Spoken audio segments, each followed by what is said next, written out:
Bonjour à toutes et à tous. Je m'appelle Raphaël Texera, je suis doctorant, chercheur, première année en sciences de gestion. Mon sujet de thèse il porte sur l'impact de la collaboration humain-IA dans les activités créatives. Et je vous propose une restitution de 2 études que j'ai pu mener dans le cadre de cette thèse. Alors, les flèches ne fonctionnent plus. Ah, ouais. Non, je crois que j'ai plus le contrôle sur... Ah, c'est bon. Un petit peu de latence. Donc, je vous propose une lecture peut-être davantage empirique. Il ne s'agira pas de méta-analyse aujourd'hui, donc ça peut être intéressant aussi d'avoir un point de vue peut-être davantage terrain, qui sont difficilement généralisables, mais qui offrent un point de vue intéressant pour apporter une contribution empirique. Donc, la première étude, elle porte sur l'univers du jeu vidéo. Ce qu'on a essayé de savoir, c'est de comprendre quelle était la perception de l'IA dans les équipes du jeu vidéo, comment ils intégraient ces outils d'intelligence artificielle dans leur workflow et quelles étaient leurs perceptions et l'impact qu'ils projetaient sur leur profession, leur job. La deuxième étude, elle porte sur les programmeurs informatiques. Ce qui m'intéresse, c'est de savoir comment ils utilisent les agents conversationnels, à savoir ChatGPT et GitHub Copilot. Et je m'intéressais spécifiquement au mode relationnel. Donc le mot, il peut peut-être être polémique, on pourra peut-être en débattre à la fin, mais la manière dont ils rentrent en relation avec l'agent conversationnel et quels étaient l'impact sur leur créativité. Alors, vous pouvez me légitimement poser la question, quel est le lien entre développeur informatique et créativité ? En réalité, il y a 2 réponses à cette question. La première, c'est qu'ils évoluent dans les industries créatives et donc ils connaissent le processus, l'environnement propre aux jeux vidéo, par exemple, ou à l'animation. Et ils mobilisent leur créativité pour surpasser des problèmes complexes. Et donc, ils font, là, c'est la lecture de la créativité qui est peut-être un peu plus, qui appartient un peu plus à la littérature scientifique. Donc, aller par-delà des obstacles en jouant sur ses capacités à trouver des solutions originales. Et donc ces 2 études, elles convergent vers la thématique suivante et la problématique suivante. Dans quel cas la collaboration humain-IA renforce l'engagement créatif? Alors la première étude, par souci de transparence, a été commanditée par Game Only, qui est une association qui accompagne la filière du jeu vidéo et dans le bassin rhône-alpin. L'étude est encore en cours de diffusion. Néanmoins, on a pu conduire 5 entretiens avec des responsables de studios, donc sur la partie qualitative, et 32 répondants, dont 24 membres du réseau Game Only sur la partie quantitative. Et il me semble qu'on est à 45 répondants actuellement. Il faudra que je vérifie par la suite. Les données datent du 17 avril. Très rapidement, pour brosser le portrait des profils des répondants au questionnaire, 77% donc, ont entre 1 et 10 salariés dans leur studio. On n'est pas sur des grosses entreprises comme Ubisoft ou autres. Ce qui est intéressant, c'est que le travail sera peut-être moins fragmenté que dans des grandes organisations. Et un seul profil peut être amené à travailler sur différentes étapes du processus de production. La moitié a passé entre 4 et 10 ans dans la filière. On a une bonne partie des répondants qui n'ont passé que de 0 à 3 ans dans la filière, donc ils sont assez juniors. Ça pose la question aussi de la manière dont ils entrent dans cet écosystème professionnel avec le prisme de l'IA et peut-être moins avec les méthodes traditionnelles dans les organisations qui font appel à des savoir-faire techniques et créatifs avec des outils déjà éprouvés. Au total, 19 dirigeants ou CEO, 3 game designers, 2 CTO, donc pour la partie technique, 4 managers et 4 programmeurs. Comme vous le voyez, la partie artistique et créative, elle n'apparaît pas. Et pourtant, dans le questionnaire, dans les parties questions-réponses ouvertes, les retours des répondants portaient sur la créativité en premier lieu. C'était leur principale inquiétude, pour dire le mot. Rentrons dans le vif du sujet. La perception générale de l'IA, elle est pour la moitié négative, pour la moitié des répondants, perçue négativement ou très négativement. Et 36% des répondants ont une perception plutôt neutre de l'IA.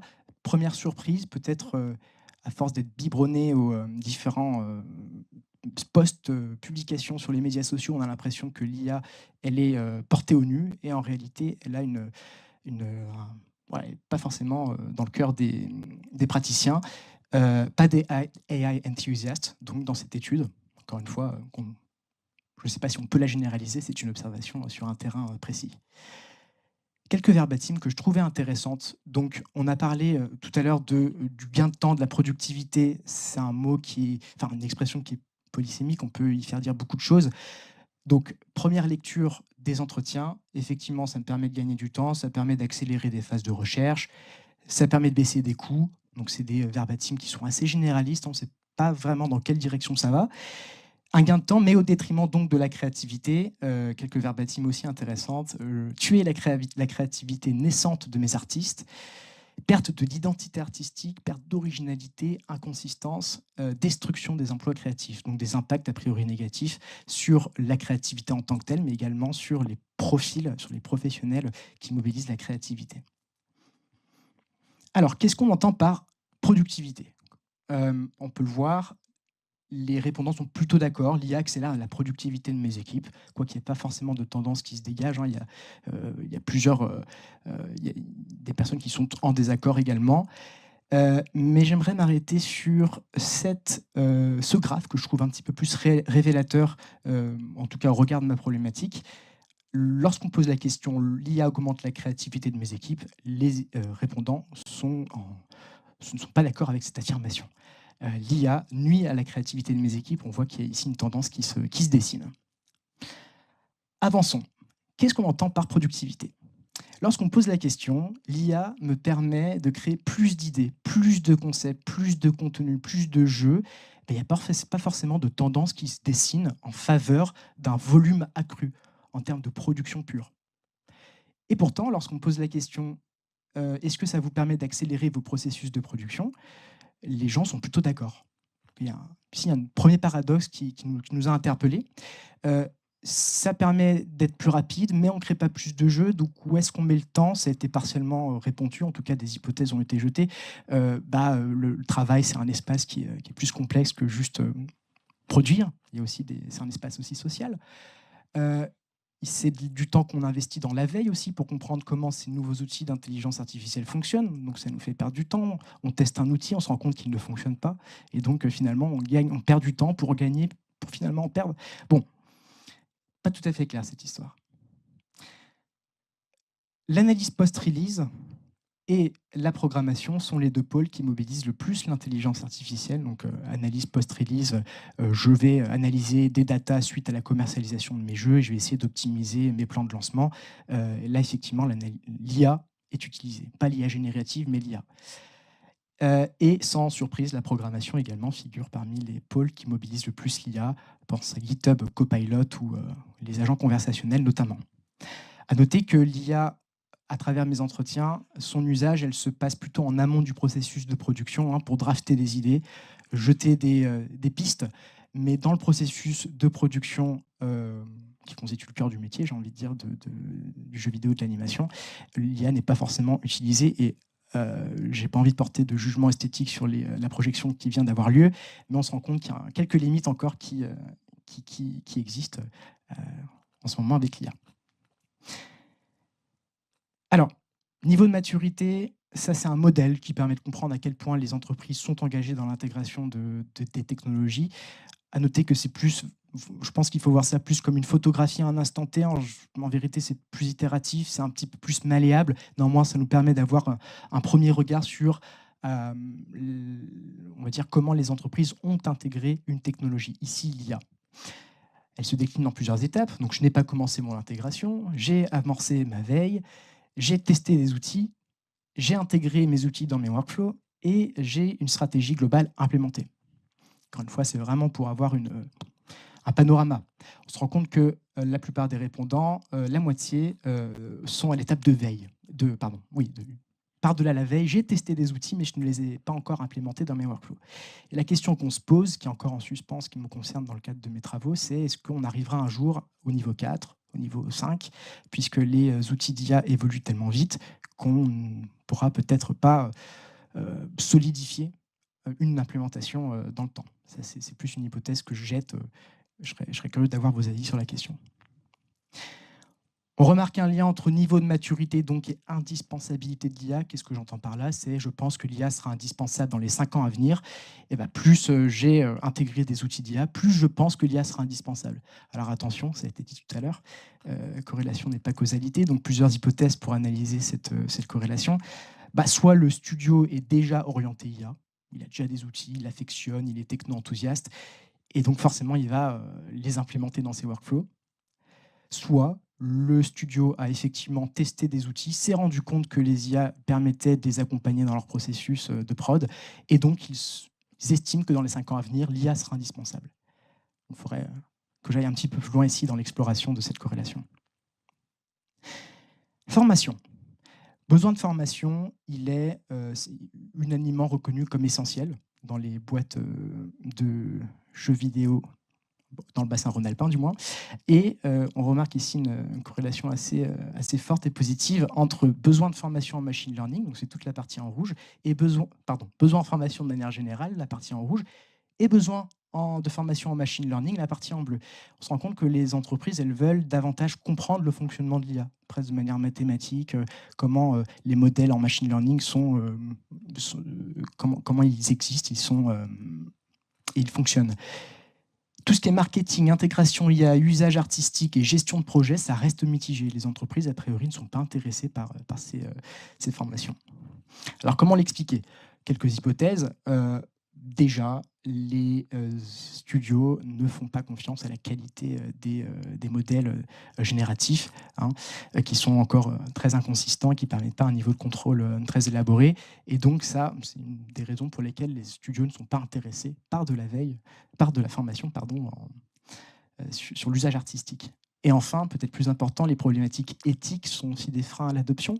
Qu'est-ce que j'entends par problématiques éthiques? C'est les coûts écologiques, environnementaux que suppose l'IA, les entraînements des modèles, c'est la place de l'artiste, du rôle de l'identité créative également, qui vient ajouter une tension supplémentaire, et problématiques de droits d'auteur, bien évidemment, qui sont chères, en tout cas, aux sondés que j'ai pu avec qui j'ai pu échanger.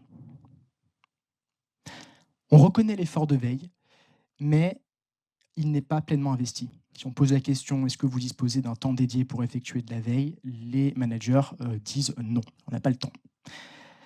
La même chose pour les collaborateurs, ils ne prennent pas le temps d'effectuer de la veille par manque de temps, manque de ressources, et donc ça c'est une problématique que l'étude soulève.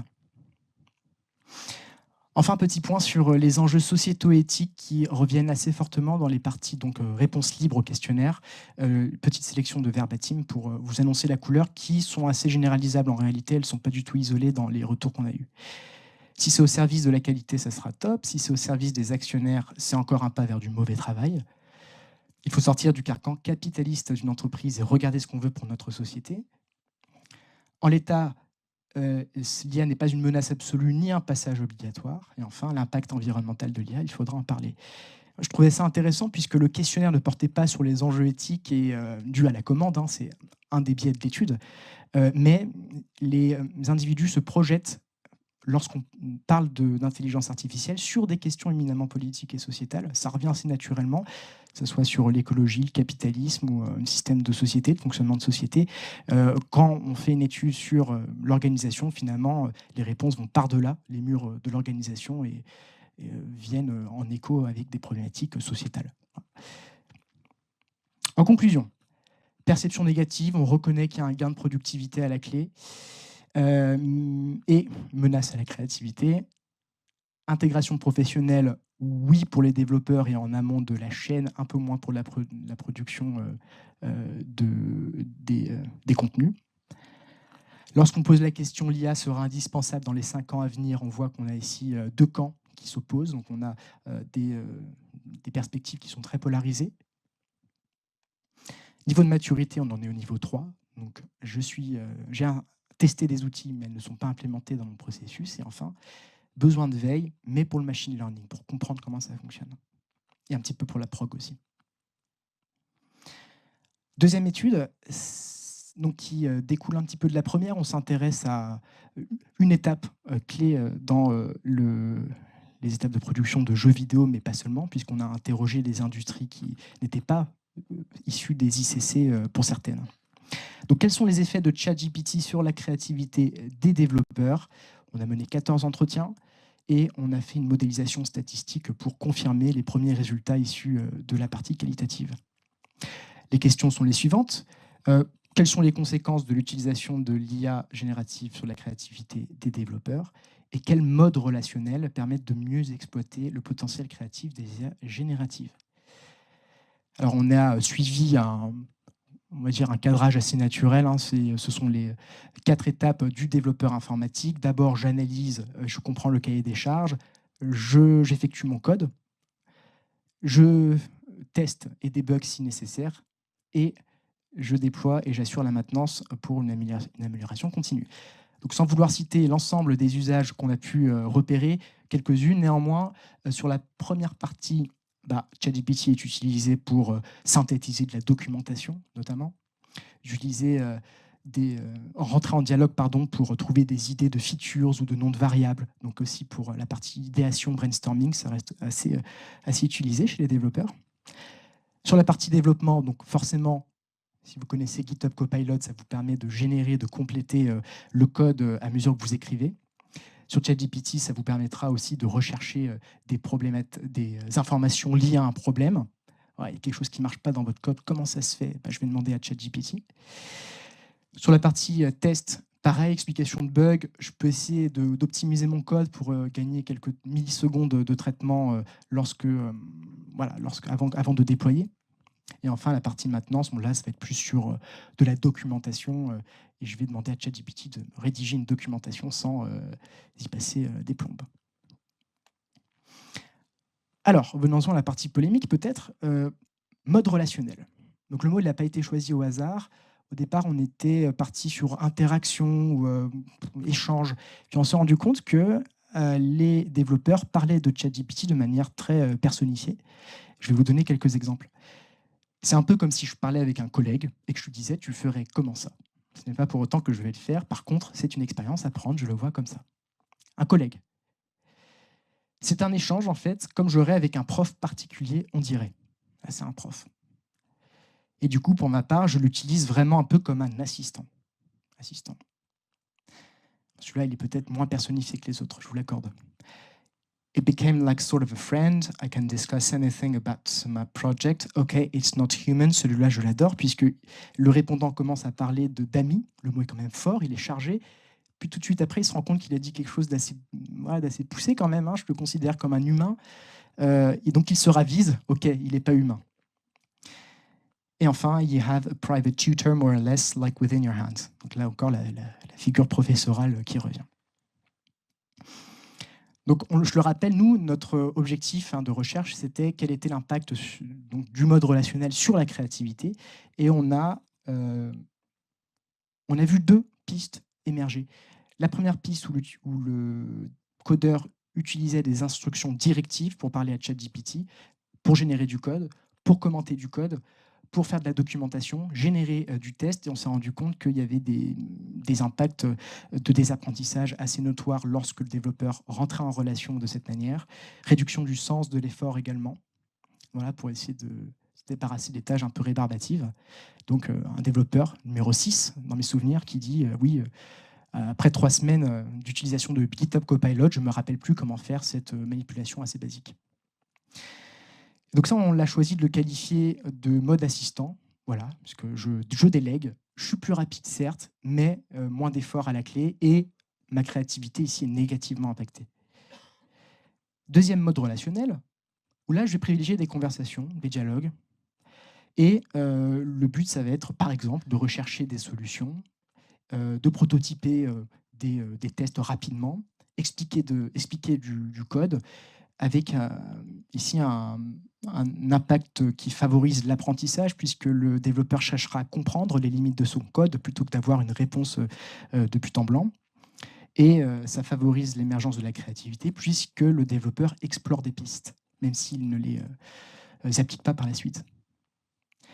Voilà, on est plus en interaction. Et donc ça, on l'a appelé mode compagnon. Vous êtes plus créatif, ça favorise la prise de risque intellectuelle et vous êtes plus motivé à la clé. Alors nous, ce qu'on a essayé de faire, c'est de confirmer ces résultats via une analyse d'équations structurelles, donc qui permet de mettre en relation différentes variables et voir si nos observations tiennent la route. Donc, ce qu'on a essayé de faire, c'est de mesurer l'impact de la confiance créative sur l'engagement dans le processus créatif. Point de définition, la confiance créative, c'est la croyance que vous avez en vos capacités créatives. Elles ne sont pas forcément fondées. Vous pouvez penser que vous êtes très créatif, mais pas forcément avoir à la clé une capacité créative. Mais on voit quand même un lien de médiation entre les deux. La littérature le confirme.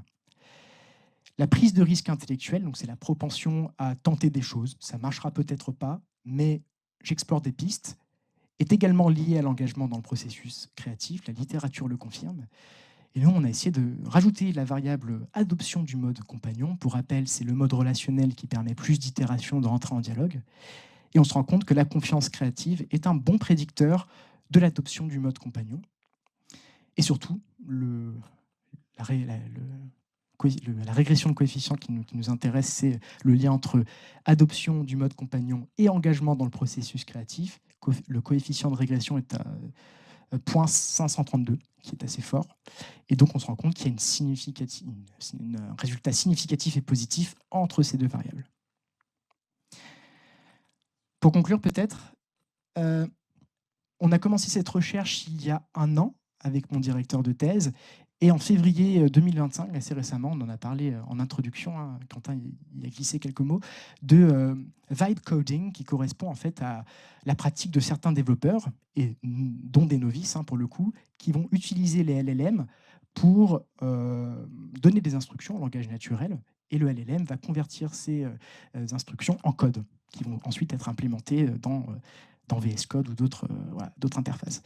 Et se pose la question forcément de la qualité du code produit, de la manière de travailler aussi en équipe. Si on ne parle pas les mêmes langages, si on n'a pas les mêmes référentiels, c'est compliqué de collaborer dans l'espace organisationnel.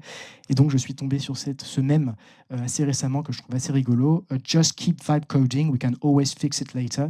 Donc, ça peut paraître une bonne idée sur le moment, mais ensuite, il y a des répercussions qu'il faut éminemment analyser. Merci pour votre écoute et je reste à votre disposition pour toute question.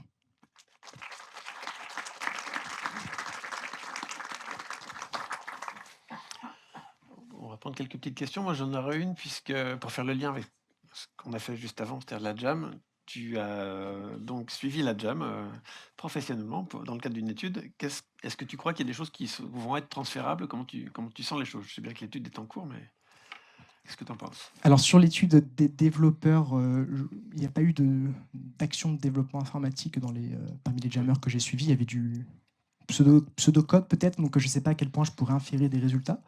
Ceci dit, en termes d'entrée, de mode relationnel, je pense qu'il y a des liens à trouver. Des exemples peut-être où j'ai suivi 3 équipes. Une équipe constituée de professionnels exclusivement, et la manière dont ils avaient de rentrer, en relation avec les outils d'intelligence artificielle était assez contrôlée, avec un environnement archi-calibré, les bons modèles téléchargés au préalable, et donc ils pouvaient exercer un niveau de contrôle assez fort. Et les étudiants, que je crois reconnaître dans la salle, qui eux sont tout de suite partis en idéation. Je vais demander à Kling, je vais demander à ChatGPT de me générer des idées, je teste. Et là, ils vont être peut-être un peu plus ouverts à des modes relationnels qui favoriseraient a priori la créativité, puisqu'ils sont dans l'itération essai-erreur. Alors, il s'agit d'une jam, donc l'idée, c'est de tenter des choses. En milieu professionnel, si on a un client à la clé, c'est peut-être plus difficile. Donc, c'est à contraindre dans le cadre de la jam. C'est sûr, là, c'est prise de risque maximum, dans le cadre d'une jam, volontaire même.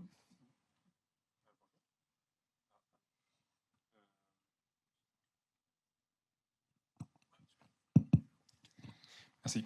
Alors, je voulais rebondir sur un truc aussi intéressant en dehors des programmeurs. Moi, par exemple, je suis un profil de généraliste. Ça fait longtemps que je n'ai pas programmé. J'ai juste quelques notions qui sont restées de mes études. Et en fait, j'utilise surtout ChatGPT ou d'autres plateformes pour me faire des rappels, mais aussi pour discuter avec les développeurs. C'est-à-dire que je prototype des interfaces, je fais des prototypages de ce que j'ai en tête comme outil j'aurais besoin pour un logiciel, par exemple, des features, etc. Et du coup, je trouve ça intéressant aussi de penser à des graphistes ou des artistes qui ne sont pas développeurs, mais qui ont envie de comprendre le développeur. Alors ça veut dire que c'est un peu biaisé parce que forcément ChatGPT va comme on a exactement sur ce même, nous diriger vers une méthodologie qui est un peu approximative. Mais pour des notions de base, je trouve ça super intéressant comme méthodologie parce que ça ouvre le dialogue avec les développeurs et ça permet de traduire certains vocabulaires. Je pense par exemple, au rig. Alors je traduis un peu en général, mais le rig en stop motion n'est pas le même rig qu'en 3D par exemple.